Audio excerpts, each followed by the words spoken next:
Hey man, what it is, YouTube, man? Your boy TJ been bouncing another video. We got convicts attacking judge in court, man. Let's check it out. Oh shit! The video just started. Niggas already getting slapped. Oh,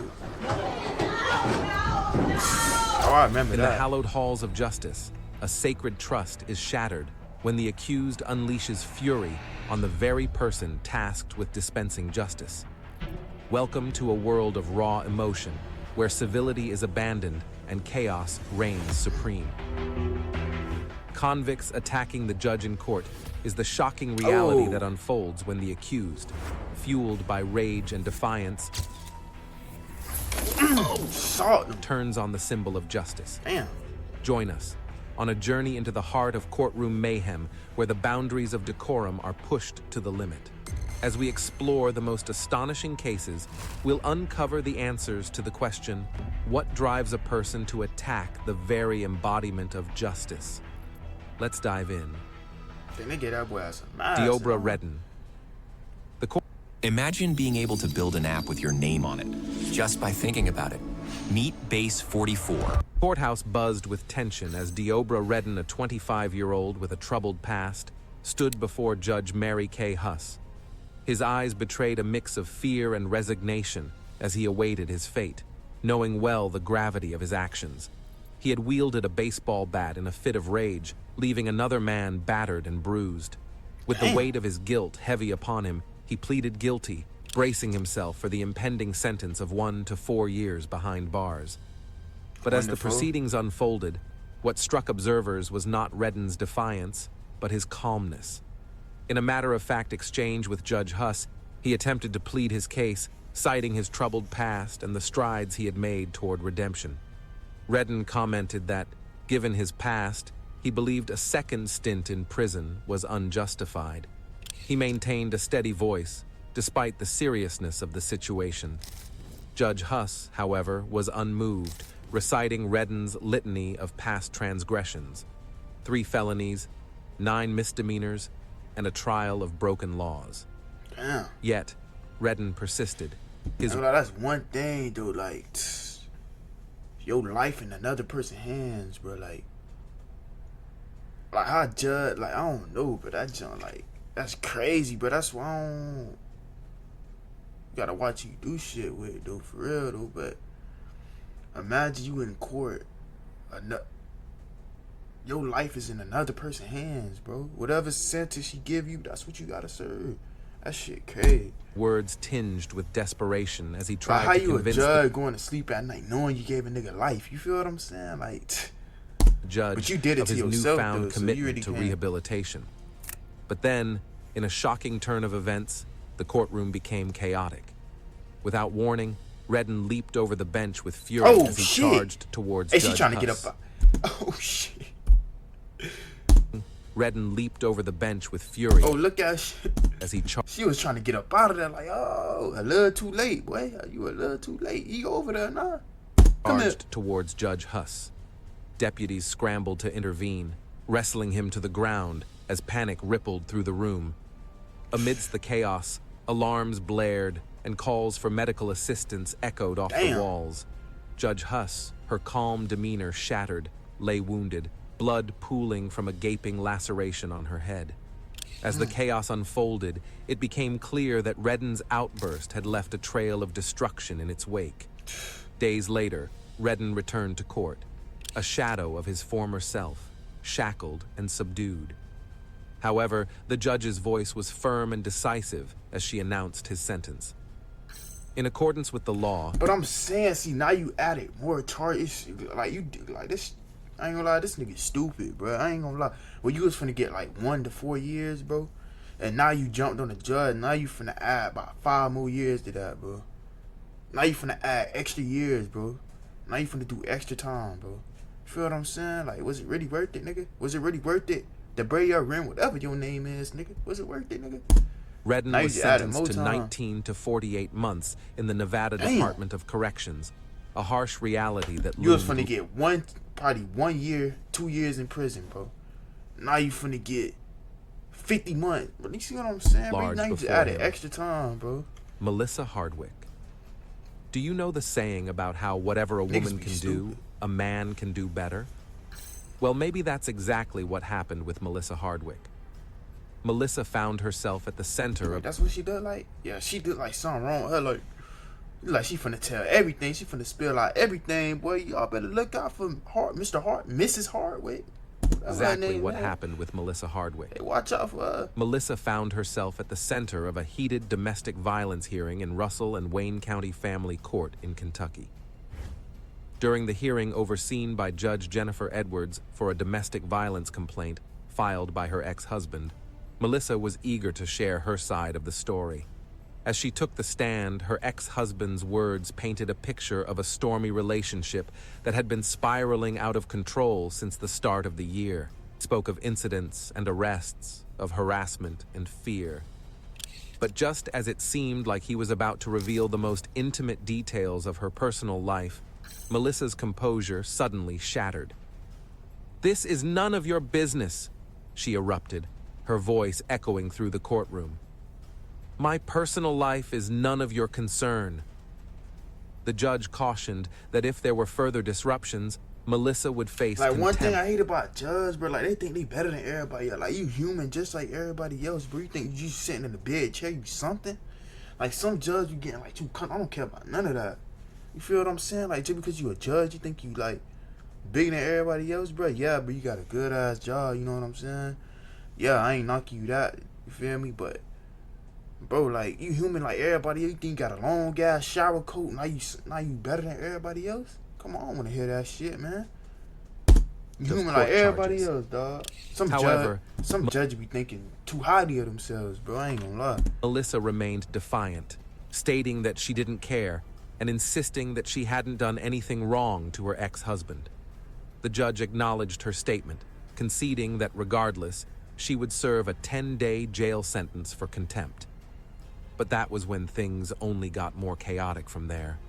Melissa suddenly lunged at the judge, but fortunately, the court deputies were able to restrain her just in time. He pulling the shit out of her. God damn, officer, chill. Veins popping out your head, all type of shit. Come here now. Nigga, what's wrong with you, Despite bro? being restrained, she continued to hurl Somebody check verbal on that threats, man, bro. leading to additional criminal charges. It was a moment that left everyone in the courtroom breathless and wondering what secrets Melissa was hiding, what pain she was trying to keep Melissa inside. ain't trying to hear none of that. Melissa was charged with 3 criminal counts: terroristic threatening in the 3rd degree, intimidating a participant in the legal process, and resisting arrest. As a result, Melissa was sentenced to 120 days in prison for her outburst. Her bond was set at $25,000. Furthermore, Judge Edwards ruled that the domestic violence order filed by her husband would remain in place following the incident in the courtroom. Y'all make it seem like, oh, people watching it be like, oh, she only got 128, that's fine. Alright. Nigga, you think, bitch, one day a long time for me in jail. Nigga, I don't even want to spend a day in jail. You think I want to spend 120? Nigga, waking up every day, 120 days straight, seeing the same shit, eating the same shit. You feel me? Oh, bro, that shit. Incident raises questions about how her behavior compares to other cases, such as the incident involving 30-year-old Bass Webb who spat on a judge. Brian Nichols. Yeah, this nigga looked March like he up to 11th, no 2005 was a day that would go down in infamy at the Fulton County Courthouse. It was a typical morning at the Fulton County Justice Tower until Brian brutally attacked Deputy Cynthia Hall at 5:54 a.m. Damn. Deputy Cynthia Hall was escorting Brian from the basement detention area to a holding cell on the 8th floor, a routine task that would soon turn deadly. Tragically, Hall made a critical error. She failed to require Brian to wear leg shackles, despite the fact that he had been caught with door hinges hidden in his shoes just the day before. This oversight would prove to be a fatal mistake, as Brian was able to use his unrestrained freedom to launch an attack on Hall and begin his rampage. In a sudden and violent outburst, Brian overpowered Deputy Cynthia Hall, wrenching her gun belt from her waist. Yeah, that's what I'm saying. You see what I'm saying? That's why it's important to have man officers, bro. That's why you see a lot of man officers. Know what I'm saying? Like, women officers, bro. See, that's why you need man officers. See, women officers, you push to the side, you see? He said he grabbed that shit off her waist. Just move her like she ain't nothing. See, that's why it's important to have man officers, bro, because Slamming her into a women nearby be too weak, dog. cell. He locked the door behind her, trapping her inside. With Cynthia neutralized, Brian Now stormed imagine if it was a straight woman in there. No man, that man probably would have got out that jail, man. You see what I'm saying? and aimed at Judge Roland W. Barnes's private chambers, his gun waving wildly as he took aim at the terrified occupants. What? Case managers Susan Christie and Gina Clark Thomas cowered in fear, alongside attorney David Allman, as Brian barked demands to reveal the whereabouts of Judge Barnes. Just then, I mean, Sergeant what you gonna think gonna happen to all? They think, this nigga crazy as hell. We gonna let him? Nah, bro, you finna go right back to jail and do more time, bro. Shit, crazy. Brantley White, the court bailiff, burst into the room, It's important only to to have be man met with the officers, cold steel of Brian's gun, trained squarely on him. The situation quickly escalated, leaving the staff in the chambers at the mercy of Brian, who was now armed and dangerous. Brian burst into courtroom 8F through a door behind the judge's bench, his gun drawn and ready. What? Judge Barnes, presiding over a civil trial, never stood a chance. Brian fired a single shot at close range, striking the judge in the back of the head and killing him instantly. The sound Nigga, what? of the gunshot echoed through the courtroom as Brian scanned the prosecution table, his eyes searching for his targets. Realizing the assistant district attorneys he sought were absent, he turned his attention to Julie Brando, the court reporter. Nigga and trying to shot take her in out the head. everybody. Damn, in the head. Sergeant White, who had been forced into the bathroom, sprang into action, grabbing his radio to send out a desperate Mayday call. "Shots fired!" he yelled into the radio, his voice steady despite the chaos. Brian, meanwhile, stormed out of the courtroom. Damn, so none of y'all officers in the courtroom have a gun, bro? Like, what? His gun still smoking. He raced into Hey, a this side nigga don't room. care at this point. Shit, you already got about 2-3 hats in the courtroom. This nigga don't care. Gun smoking and all, just walking around. But that nigga got a demon in this nigga, dog. Like, this nigga don't care no more at this point. Shit, it's over with, bitch. You go back to church. Oh, it ain't no getting up. See, he know he ain't got nothing else to lose, bro. Like, there's people like this, like, he ain't got nothing else to lose. Know what I'm saying? Like, even though you ain't involved in nothing, you run into a nigga like this who ain't got nothing to lose. He's shooting everybody. And you could be the one there, but you just living your life. Feel what I'm saying? Shit be crazy. Searching for his Nichols out here ex-girlfriend, wildin'. whom he took advantage of, but she was nowhere to be found. Brian then burst out of the emergency stairwell. The door alarm blared like a siren, alerting everyone in the vicinity. As Brian fled the courthouse, he fired his gun into the air, sending pedestrians on Martin Luther King Drive scrambling for cover like ants from a disturbed nest. The chaos was palpable as people ran for their lives, seeking refuge from the hail of bullets.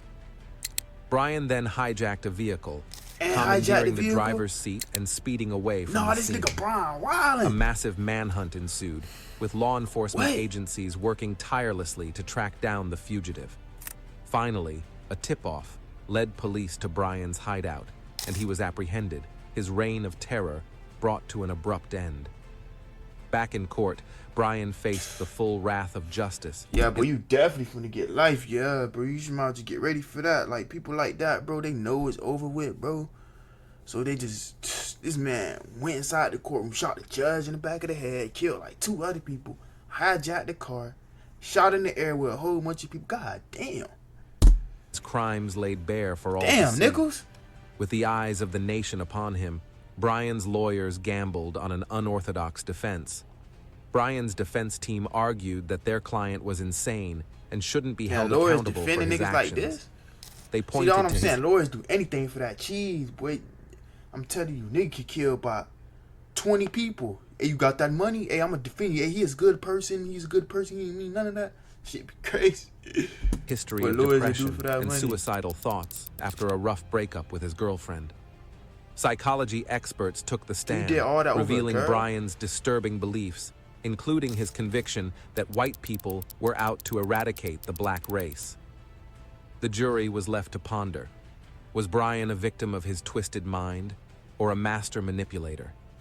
Several judges withdrew themselves from the case due to their friendship with the murdered judge, Roland Barnes. Judge Hilton Fuller took over, but later disqualified himself due to concerns about judicial impartiality. The case was then handed over to Superior Court Judge James Bodiford. Brian attempted to escape by allegedly plotting another escape attempt. In 2006. An investigation revealed that Brian had received help from his girlfriend, 2 deputies, a paralegal, and his brother. Damn. The trial commenced in Atlanta Municipal Court, where Brian entered a plea of not guilty by reason of insanity, setting the stage for a complex and riveting legal battle. His defense team posited that he was under the delusion of being at war with the government, but the prosecution countered with compelling evidence suggesting Brian was fully cognizant of his actions and had meticulously planned the attack. Building on this foundation, the prosecution sought to dismantle the defense's insanity plea, presenting a wealth of evidence that Brian was in full control of his faculties. Gail Abramson, a former prosecutor, testified that she observed no indications of mental illness during Brian's 2005 trials, a crucial point that bolstered the prosecution's case. Over 17 days, the prosecution presented a robust case, calling 76 took 17 days? That's what I'm saying. I know it gotta be witnesses, though. That nigga say he shooting in the air, all type of shit, walking in the courtroom. 76 witnesses. And displaying graphic autopsy photos of Brian's 4 victims, further solidifying their argument. In a strategic countermove, the defense cited a traumatic childhood and a devastating breakup with his girlfriend that precipitated a downward spiral. So a breakup with your girlfriend made you kill 4 people, bro? And then shoot in the air and do all this type of shit? A girl, bro? Damn, girls this powerful in this world? Then that's crazy what pussy would do to you. Substantiate their claim. Damn. They called upon Brian's former girlfriend and a psychiatrist to testify about his mental state. The former and girlfriend... guess what? Now you locked up. Now that girl gonna find another man. She gonna find some new dick. Is it worth it, bro? Recounted a harrowing incident in which Brian entered her home armed and threatened her, a chilling account that highlighted his instability. Attorney Barry Hazen testified about Brian's increasingly erratic behavior and dangerous tendencies, while psychiatrist Mark Cunningham presented a revealing college essay written by Brian outlining his beliefs about racial persecution and violence, further underscoring the defense's argument. After 12 hours of deliberation, the verdict was in. Brian was found guilty on all 54 counts. On December 13, 2008, Judge Bodiford handed down the maximum sentence, multiple life terms with no chance of parole. Bass Webb. In court, Bass Webb, known for his violence... Yeah, I know he did. So this nigga got tattoos all over his head. His tape like 18 yards back. Oh yeah, I already know he did some shit. Was confronted with attempted murder charges. And his first and last name got 4 letters in it. Bro, you can't tell me. CCTV footage captured Webb, a former inmate with a record of assault, intentionally crashing his car into 2 prison workers. Nigga, what? While one narrowly escaped, the other was tragically injured. As Webb stood before Judge Vanessa Dixon, his audacity peaked. What happened next stunned the entire courtroom. Webb spat directly at Judge Dixon, catching her completely off guard. Despite initially dismissing him, Judge Dixon swiftly brought Webb back, pressed charges against him, and promptly ejected him from the courtroom. Yet, this was only the beginning of Webb's defiance. Incarcerated and awaiting trial, he incited a riot among fellow inmates at the Fayette County Detention Center. Chaos erupted as beanbag bullets and pepper balls were deployed to subdue the unrest. Enraged, Webb retaliated by attacking a corrections officer with a metal telephone box. This earned him additional charges and a 15-year sentence. However, the most unsettling development emerged when new evidence linked Webb to the previously unsolved murder of his ex-girlfriend, Bria Rowitz. What? With a disturbing sense of... I could tell and look when the nigga do it's crazy, bro. Like, this nigga just killed his ex-girlfriend, nigga. Hitting officers. All type of like what? Crashing into 2 prisoners with a car, nigga. Pride, Webb confessed to the crime, bragging about evading the death penalty. As a God, result, tripping. his sentence was extended to 50 years in prison. 5 years later, another cold case came back to haunt Webb. He was charged with the murder of yet another ex-girlfriend, Sabrina Vaughn. This time, Webb's sinister intentions were etched on his skin, a tattooed hit list of targets, including judges, prosecutors, This man law got a hit enforcement, list on the back and of his even the head. media. His conviction Nigga, earned what? him a life sentence with the Oh yeah, lock possibility lock of this parole nigga up. Put after the keys. 25 years. Put this nigga under the jail. Nigga got all his hits on the back of his fucking head. Daniel Stewart. In Mississippi, the narrative surrounding Daniel Stewart, a 21-year-old business major student, shifted dramatically when he was accused of committing a bold robbery. Reports detailed how he vaulted over the counter of a local store, swiftly subdued a female clerk in a headlock, and seized $20 from the cash register in a daring act of strong-armed robbery. Arrested soon after, the situation escalated when Daniel appeared in court and had an outburst, using explicit language and physically lashing out at a sheriff's deputy. He headbutted the deputy, causing a severe injury, including a broken nose. Security personnel promptly intervened and restrained Daniel, taking him into custody. Law enforcement officials, grappling with the aftermath of Daniel's erratic behavior, revealed troubling details about his condition. As authorities struggled to make sense of the situation, the sheriff addressed the incident, that Daniel was under the influence of drugs during his arrest and had assaulted a jail worker the previous night. With concerns mounting for Daniel's well-being and the safety of those around him, This nigga look like he on some shit right now. authorities emphasized the urgent need for a thorough medical evaluation.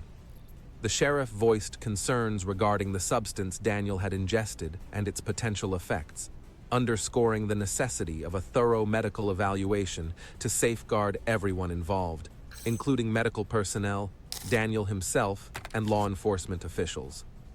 As events progressed, Daniel confronted not just the initial robbery accusation, but also a significant charge of assaulting a law enforcement officer. With a bond set at $200,000, Daniel faced an uncertain future as the consequences of his actions rippled through both the community and the judicial system. Sidney Newsom. Did that shit to itself. Bro. Surveillance footage captured the startling moment when 27-year-old Sidney Newsom attacked Judge Aubrey Rhymes inside Pike County Justice Court. Sidney found himself facing a domestic violence charge at Pike County Justice Court in Mississippi, where he stood before Southern District Judge Aubrey Rhymes. Initially calm, Sidney's mood quickly soured during an altercation. That's what I'm saying. Like, y'all getting mad at the judge shit. He just sentencing. Y'all the one who did the crime shit. But some judges do be like tripping sometimes. But you can't. It's really like, you really can't be mad at the judge. You the one who did the shit. You feel what I'm saying? But you do the crime, but you gotta do the time. With a court officer. When asked to sign papers, For real. Sidney, unprepared and agitated, engaged in a heated argument with Judge Rhymes, prompting the officer to escort him out. Oh. As he was being led away, Sidney's frustration boiled over. He grabbed a stack of papers and flung them at Judge Rhymes, followed by throwing a telephone. Judge Rhymes took action, managing to restrain Sidney on a table until backup arrived. Sidney's disruptive behavior resulted in him facing additional charges for contempt of court and a brief 48 hours in That's prison. what I'm saying. You never know what somebody feeling, though. That's why I don't really say nothing like to how people react. 'Cause you never know how people feeling, though. But at the same time, though, like, you did it, bro. So Daniel Schliens. Friday, December 16, 2011, began like any other at the Cook County Courthouse. A day filled with the familiar sounds of gavels striking and papers shuffling. But in the blink of an eye, the peaceful atmosphere was shattered by the deafening crackle of gunfire. Daniel Schliens, a man with a history of violent outbursts, had just been convicted of third-degree criminal sexual conduct. As he stood before Judge Robert Tiffany, his anger and frustration boiled over. With a sudden movement, he pulled out a handgun and began firing wildly, sending panic through the crowded courtroom. Prosecutor Timothy Scannell and a bystander, Gregory Mitchell, fell victim to Schliens's gunshots. both suffering serious injuries.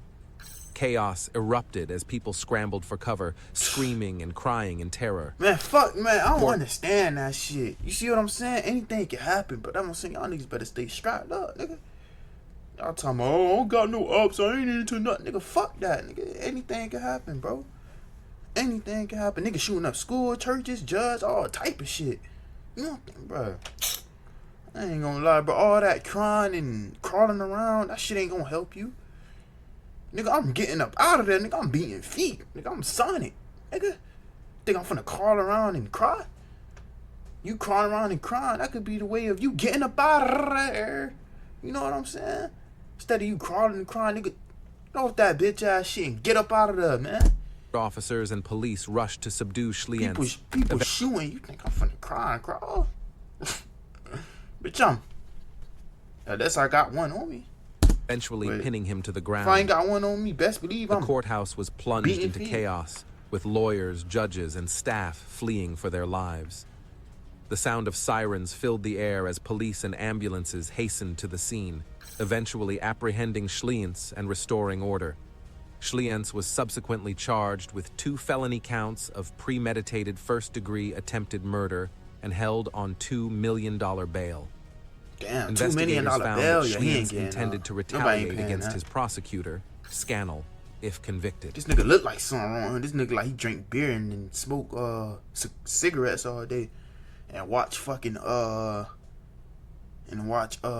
play Halo. That's the type of nigga he is, bro. And then get mad at his girl when there ain't no food on the table.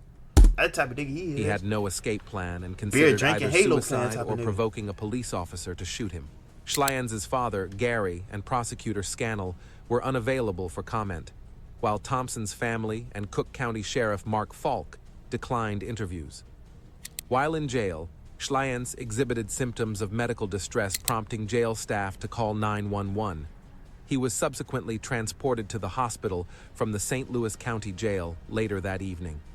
According to Colleen Kennedy, an investigator at the St. Louis County Medical Examiner's office in Duluth, Schlienz passed away at the hospital the following morning, surrounded by his family. Damn. An autopsy performed was unable to determine the exact cause of his death.